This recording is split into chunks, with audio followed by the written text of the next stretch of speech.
Dear students, आपके अपने YouTube channel मनोहारी maths में आपका हार्दिक स्वागत है। एनसीईआरटी एक्सरसाइज 1.3 क्लास 9th गणित के अंतर्गत चौथे प्रश्न पर हम लोग विचार करने वाले हैं। आइए देखते हैं। लिखा है कि 0.99999 ये डैश डैश डैश है। पहली बात तो ये अशांत दशमलव है और दूसरी बात क्या है, 9 अंक जो है बार बार रिपीट हो रहा है तो आवर्ती है, यानी कि दशमलव निरूपण अशांत और आवर्ती है। इसको P/Q के रूप में व्यक्त करना है। और ये कहे हैं कि क्या अपने उत्तर से आप आश्चर्यचकित हैं?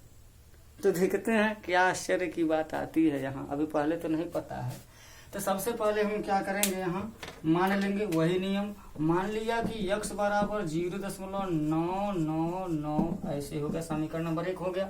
एक अंक का रिपीट है तो यहाँ पर क्या करेंगे, 10 से गुणा करेंगे तो 9.999 हो जाएगा। समीकरण नंबर 2 हो गया। अब समीकरण 2 में से समीकरण 1 को घटा देंगे। 10x में से 1x घटेगा तो हो जाएगा 9x। और दशमलव के बाद के रिपीटेड अंक और दशमलव के बाद के रिपीटेड अंक दोनों समीकरणों के कैंसिल हो जाएंगे। 9 में से 0 घटेगा तो 9 हो जाएगा। और x बराबर 9/9, x बराबर क्या हो जाएगा, 1 आ गया, पूर्णांक आ गया। इसीलिए कहा गया था कि क्या आप अपने उत्तर से आश्चर्यचकित हैं। इसका मतलब 0.9 पर बार का जो P/Q का निरूपण है वो क्या होगा, 1/1 हो जाएगा, जहां उसको हम 1 लिख सकते हैं। वही आंसर आ गया है।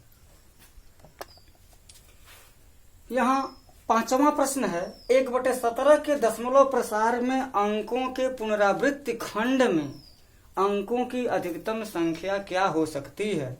अपने उत्तर की जांच करने के लिए विभाजन क्रिया कीजिए। तो यहाँ पर तो सबसे पहले केवल हम इतना पता कर सकते हैं 1/17 को देख करके कि 17 का जो अभाज्य वो तो खुद अभाज्य संख्या है। जब अभाज्य संख्या है तो उसके गुणनखंड में न तो 2 आएगा न 5 आएगा और न ही 2 और 5 दोनों, कोई गुंजाइश ही नहीं है। तो 2, 5 गुणनखंड में शामिल नहीं है, इसलिए उसका दशमलव निरूपण तो अशांत हो जाएगा। तो हमको पहले ही क्लियर हो गया। अब उसमें आवर्ती है तो कौन कौन से अंकों की आवर्त हो रही है, किन किन अंक समूह जो है आवर्त में आ रहे हैं, इसको भाग देना ही पड़ेगा। तो आइए भाग देगा यहाँ। तो इसके भाग देने के माध्यम से थोड़ा सा मैं आपको सजेस्ट भी करना चाहूंगा कि आप इस भाग को थोड़ा सा ध्यान से देखेंगे, क्योंकि 1 में 17 का भाग देना है। किसी को अगर दिक्कत होगी तो अपना दिक्कत यहाँ पर सुधार लेंगे। तो आइए, भाग बड़ा लंबा है, घबराइएगा मत। यहाँ पर 1 में हमको 17 से भाग देना है। थोड़ा सा मैं छोटा लिखूंगा। अब 1 में 17 का भाग नहीं जाएगा तो 17 शून्य शून्य हो जाएगा। 1 में से 0 घटेगा तो यहाँ पर 1 आ जाएगा और दशमलव बढ़ा करके यहाँ पर मैं 0 बढ़ा दूंगा, फिर भी 10 हो गया, भाग नहीं जाएगा। तो 17 शून्य शून्य बार में भाग जाएगा, 10 बच जाएगा यहाँ। फिर अब 0 बढ़ा देंगे तो हो जाएगा 17 पंजे 85 हो जाएगा और यहाँ 15 बच जाएगा। एक 0 बढ़ा देंगे तो क्या हो जाएगा, 17 वाठे 136 होता है। 17 वाठे 136, 10 में से 6 घटेगा तो 4 हो जाएगा, 4 में से 3 घटेगा तो 1 हो जाएगा, यहाँ पर हो जाएगा 0। अभी 17 वाठे 136 ही होगा, 10 में से 6 घटेगा तो 4 हो जाएगा, बस 4 ही बचेगा। अब यहाँ पर 0 बढ़ा लेंगे तो 17 दूना हो जाएगा 34, 17 दूना 34। अब 10 में से 4 घटेगा तो 6 हो जाएगा और यहाँ बस 6 बच जाएगा। 0 बढ़ा दिया यहाँ, 17 तिहा 51, 17 तिहा 51। 10 में से 1 घटेगा तो 9 हो जाएगा, यहाँ पर 5 9 बच गया। यहाँ 0 बढ़ा दिया तो फिर 17 बचे कितना हो गया, यहाँ 85 हो गया। कितना बच गया, यहाँ पर बस 5 बच गया। 0 बढ़ा दिया तो हो गया 50। अब 17 दूना 34 ही होगा, यहाँ 17 दूना 34 हो गया और 10 में से 4 घटेगा तो 6 हो जाएगा। अब मैं यहाँ नहीं लिखूंगा क्योंकि बहुत नीचे हो जा रहा है, एक एक लिख सकते हैं। 10 में से 4 घटेगा तो 6 हो जाएगा, 4 में से 3 घटेगा तो 1 हो जाएगा। अब यहाँ मैं लिखूंगा 16 हो गया। एक 0 में बढ़ा दूंगा यहाँ, 17 से जब मैं भाग दूंगा वही भाग आ रहा है यहाँ पर, तो 17 8 136 और 17 9 153, 17 9 153 हो जाएगा। 10 में से 3 घटेगा तो 7 हो जाएगा और यहाँ बस 7 हो गया। 0 बढ़ा दिया, 17 तो यहाँ 51, 17 तो यहाँ 51 हो गया। 10 में से 1 घटेगा तो 9, 6 में से 5 घटेगा तो 1, 17 तो यहाँ 51 नहीं, 17 चौके 68, 17 चौके क्या हो जाएगा 68। 10 में से 8 घटेगा तो 2 हो जाएगा। 0 बढ़ा देंगे, 20 हो गया। 17 एक कम 17 हो गया, 3 बच गया, 0 हो गया। फिर 17 एक कम 17 और 10 में से 7 घटेगा तो 3 हो जाएगा, 2 में से 1 घटेगा तो 1 हो जाएगा। 0 बढ़ा देंगे और 17 7 119, 17 7 119 और 10 में से 9 घटेगा तो 1 हो जाएगा और 2 में से 1 घटेगा तो 1 हो जाएगा। 0 बढ़ा देंगे। 17 7 119, 17 छक्के 102, 17 छक्के 102। 10 में से 2 घटेगा तो 8 हो जाएगा और बस 8 हो गया। 0 हो गया। 17 चौके 4 7 28 के 8, 4 करने 4 2 6, 17 चौके 68। 10 में से 8 घट जाएगा तो 2 हो जाएगा और यहाँ पर 7 में से 6 घटेगा तो 1 हो जाएगा। 0 बढ़ गया। अब क्या हो गया 17 7 119 हो गया, 1 बच गया। अब यहाँ अब 1 बच गया तो क्या हो जाएगा, ध्यान दीजिएगा। 1 बच गया तो क्या हो गया 0 बढ़ा देंगे। 0 बढ़ा देंगे तो भाग नहीं जाएगा, 0 बार भाग जाएगा। 17 0 क्या हो जाएगा 0 हो जाएगा। 10 बच गया। जब 10 बच गया तब क्या हो जाएगा, हम 0 बढ़ा देंगे तो 17 पंजे 85 हो जाएगा। कितना बच जाएगा 15 बच जाएगा। 0 हो गया। अब कितना हो जाएगा 17 8 136 हो जाएगा। 10 में से 6 घटेगा 4, 4 में से 3 घटेगा 1, 14 बच गया ना। अब ध्यान दीजिएगा, जब यहाँ 1 शेष बचा है यहीं से भाग की प्रक्रिया रिपीटेड हो रही है। क्या यहाँ देखिए 0.0588235 9 4 1 1 7 6 4 7 हो गया। और फिर देखिए यहाँ के बाद से 0 5 8 अब रिपीटेड शुरू हो गया। इसका मतलब ये हो गया कि 1/17 का जो दशमलव निरूपण है, यहां लिख देता हूं,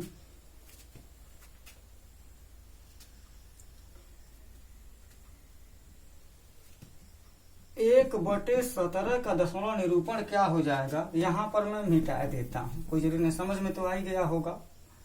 1/17 बराबर 0.0588235 9 4 1 1 7 6 4 7। अब 0.58 आ रहा है तब वो आता रहेगा, यहीं पर हम यहाँ से यहाँ तक बार लगा देंगे।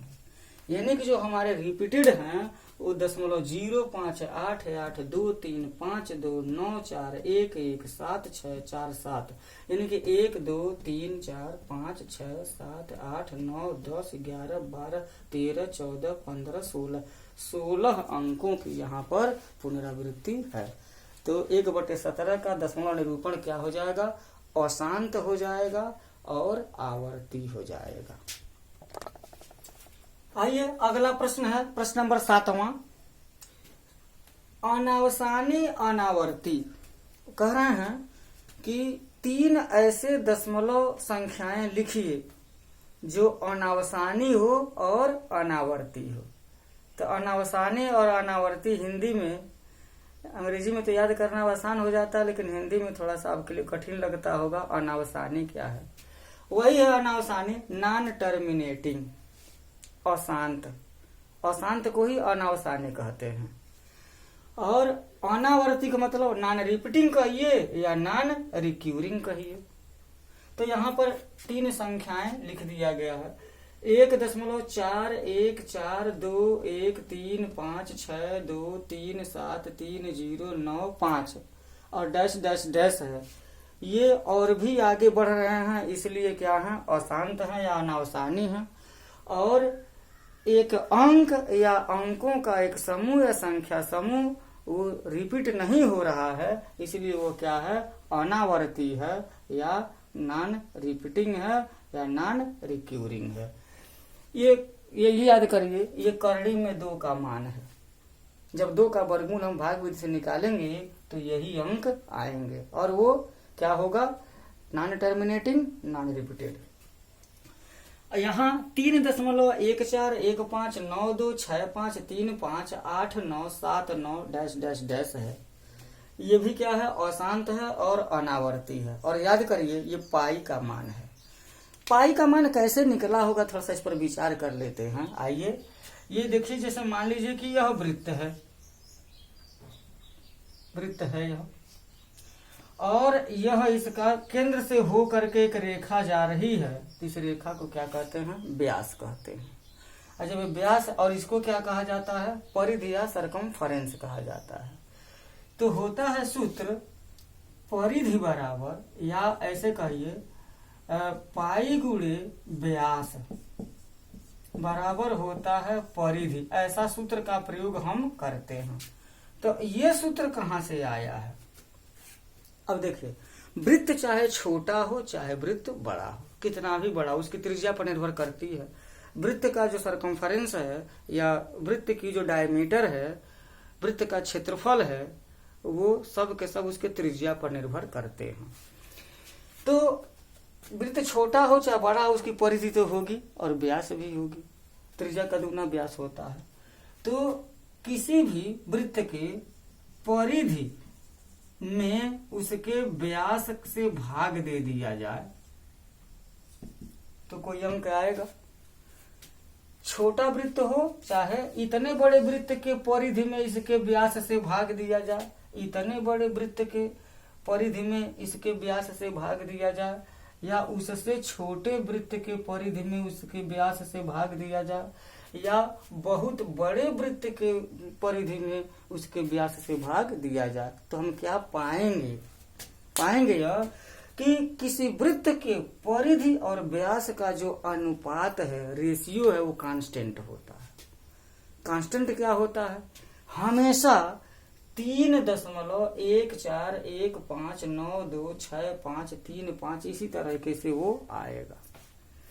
तो ये जो कांस्टेंट है, इसी का नाम यूनानी भाषा में इसका नाम पाई रख दिया गया है। पाई कहा जाता है।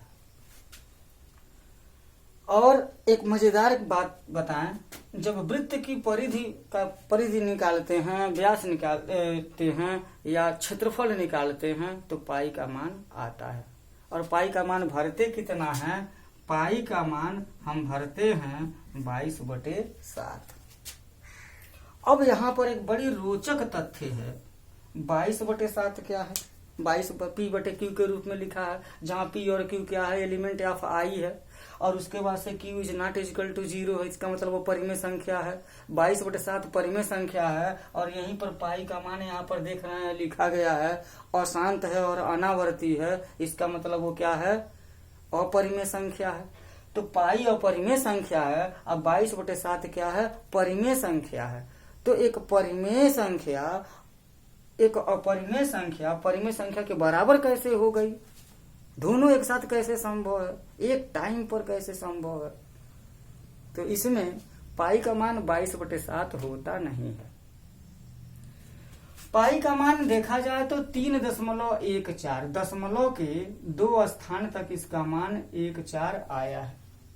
और 22/7 का मान, अगर हम 22 में 7 का अगर हम भाग देते हैं, तो थोड़ा सा देख लिया जाए। यहाँ 22 में हम 7 का भाग दें तो 7 × 21 हो जाएगा, 1 बच जाएगा, 7 × 1 दशमलव 7 एक कम 7 हो जाएगा, 3 हो जाएगा, और यहाँ हो जाएगा 7 चौके 28, 2 बच जाएगा, और 7 दूना हो जाएगा 14, 6 बच जाएगा, 7 बटे 56 हो जाएगा, 4 हो जाएगा, 7 पचे 5, बहुत सारा हो जाएगा। अब ये बटे 7, 22/7 है जब, तो 7 क्या है, 7 में न 2 है न 5 है, इसका मतलब वो अशांत होगा, और अशांत होगा तो वो कटेगा ही नहीं, कभी नहीं कटेगा। तो 3.14285 आया ना। अब देखिए पाई का मान, देखिए पाई का मान 3.14 है। संयोग से 22/7 का भी दशमलव निरूपण 3.14285 आ रहा है। दशमलव के 2 स्थान तक इसका मान और दशमलव के 2 स्थान तक पाई का मान, ये दोनों बराबर हो गए हैं। और जब हम गणना करते हैं, बड़ी बड़ी गणनाएं करते हैं, तो दशमलव के 2 स्थान, 1 स्थान या 2 स्थान तक ही तो मान भरते हैं। तो 3.14 समकक्ष है, और यहाँ भी और यहाँ भी। तो पाई का मान 3.14, 22/7 का भी मान 3.14, दशमलव के 2 स्थान तक देखा जाए तो वहीं से पाई का मान 22/7 होता नहीं है, मान लिया गया है। पाई का मान 22/7 का, या पाई का मान 3.14 कह दीजिए। तो ये बात है यहाँ पर, परिमेय और अपरिमेय एक साथ जो है नहीं हो सकती कोई एक ही संख्या। पाई जो है अपरिमेय है, 22/7 परिमेय है। दशमलव के 2 स्थान तक मान सेम होने के कारण पाई का मान 3.14 ले लिया गया गणना में सुविधा के लिए। ये हो गया। अब तीसरे देख लीजिए, 0.64666666666666, ये भी क्या है, अशांत है, और क्या है, अनावर्ती है। मतलब अनावसानी और अनावर्ती के 3 उदाहरण हो गए। आइए 8वां प्रश्न, 5/7 और 9/11 के बीच 3 अपरिमेय संख्याएं ज्ञात करें। ऐसा प्रश्न हमारे सामने आ गया है। तो 5/7 और 9/11 के बीच 3 अपरिमेय संख्या ज्ञात करने के लिए सबसे पहले इनको हमें दशमलव के रूप में लिखना पड़ेगा। तो 5/7 का अगर हम दशमलव निरूपण करें, अर्थात 5 में अगर हम 7 का भाग दें, तो आ जाएगा 0.714285, और ये 7 है, हर का गुणनखंड में 2 और 5 नहीं है, तो क्या हो जाएगा, अशांत हो जाएगा। और आवर्ती भी होता है, इतना ही आगे जाएंगे तो 71428 71428 आता रहेगा। बस इतने की मुझे जरूरत है, हमको जितना जरूरत है उतना लिख लिया है। और 9/11 को अगर हम दशमलव निरूपण करेंगे तो आएगा 0.818181, इस तरीके से। हम क्या देख रहे हैं कि 5/7 और 9/11 का दशमलव निरूपण क्या है, 0.714285, 0.818181। अब इनके बीच में हमको 3 अपरिमेय संख्याएं ज्ञात करनी है। अपरिमेय का मतलब क्या होगा, पहली बात तो वो भी अशांत होगा, और दूसरी बात क्या होगी, अनावर्ती होगी। तो अशांत और अनावर्ती संख्याएं हमको यहाँ पर लेना है। तो कोई गणना करके जोड़ घटा करके नहीं लिया जाता है। इस बात का ख्याल रखते हैं कि जो संख्याएं लेंगे, जैसे मान लीजिए यहाँ पर A है और यह B है, इनके बीच 3 संख्या ज्ञात करनी है, पहली, दूसरी, तीसरी। और ये मान लीजिए कि A is less than B है, तो इस बात का ख्याल रखते हैं कि जो पहली संख्या आएगी वह A से बड़ी होगी, दूसरी संख्या आएगी वो पहली से बड़ी होगी, जो तीसरी संख्या होगी वो दूसरी से भी बड़ी होगी, और जो तीसरी संख्या होगी यूं कहें कि B से छोटी होगी, क्योंकि A और B के बीच में ही तो निकाला जा रहा है। इस तरीके से हम उसको क्रम से निकालेंगे। अगर इस बात का ख्याल नहीं रखते हैं तो उनके बीच की कोई भी हो सकती है, क्योंकि 1 2 3 नहीं, अनंत अपरिमेय संख्याएं ज्ञात की जा सकती हैं। तो सबसे पहले हम देखेंगे, 0 है तो 0 है तो सेम है, दशमलव है, 7 1 है या 8 1 है। अब देखेंगे आप 7 1 और 8 1 के बीच में कितनी संख्याएं हैं, वैसे अनुमान लगा सकते हैं। 71 है, 72 है, 73 है, 74 है, 75 है, ऐसे करके 80 तक होंगे कि नहीं होंगे, ऐसे हो। तो जो संख्याएं आप ज्ञात करेंगे, आप इनमें से किसी अंक से भी शुरू कर सकते हैं, किसी भी संख्या से। तो आइए हम यहाँ पर शुरू कर देते हैं। पहली अपरिमेय संख्या, पहली अपरिमेय संख्या अगर हम लिखना चाहें तो क्या लिखेंगे?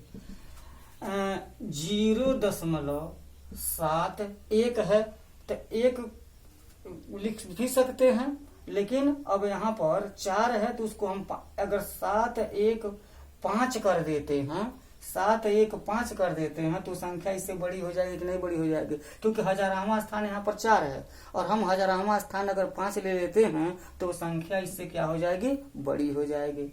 तो हम उससे थोड़ा सा दूर ले लेते हैं, क्या दिक्कत है? बहुत सारी संख्याएं तो वहाँ 3 ज्ञात करना है, तो हम क्या करें? 7 3 ले लेते हैं, 7 3 से शुरू करते हैं। तो 0.73 अब उसके बाद से हम कोई भी अंक शुरू कर सकते हैं। 7 3 हो गया तो 7 3 0 से शुरू हो सकता है, 7 3 1 से शुरू हो सकता है, 7 3 2 से शुरू हो सकता है, कहीं से भी शुरू हो सकता है।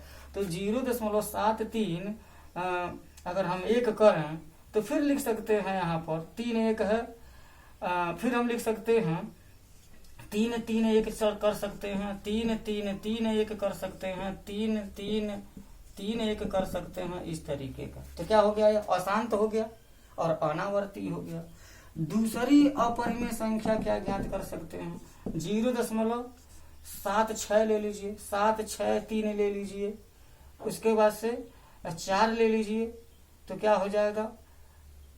अब लिख सकते हैं आप 6 6 3 4 6 3 4 हुआ है, 6 6 3 4 ले लीजिए, या 6 6 6 3 4 ले लीजिए, 6 6 6 6 3 4 ले लीजिए। इस तरीके से हम संख्या ले सकते हैं। ये आप ले लेना। तीसरी संख्या क्या ले लीजिए? अपरिमेय संख्या, वो 8 1 है, उससे पहले 80 है, 80 को ही ले लीजिए। तो क्या हो जाएगा? ये 0.80 ले लेते हैं, 8 0 1 ले लेते हैं, हजारावें की संख्या 1 ले लेते हैं, 0 1 हो गया तो इसी को 0 0 1 कर देना, 0 0 0 1 कर देना, 0 0 0 0 1 कर देना, इस तरीके से। तो जो भी संख्याएं लिया गया है वो 0.714285 0.8181 के बीच की हैं, बीच कहीं भी हैं आ जाएंगे यहाँ, और वे अशांत हैं और अनावर्ती हैं, इसलिए क्या है? अपरिमेय संख्या है। अब एक बात बताता हूं, इसको आप माइंड कीजिएगा। अगर एक अपरिमेय संख्या पूछता है और आपके पास ज्यादा समय नहीं है तो उसके लिए क्या करेंगे? दोनों बात बताता हूं। मान लीजिए कि संख्याएं जो है 2 तरह का प्रश्न हो सकता है, एक परिमेय संख्या हो सकती है और एक अपरिमेय हो सकती है। किनके बीच? ए और बी।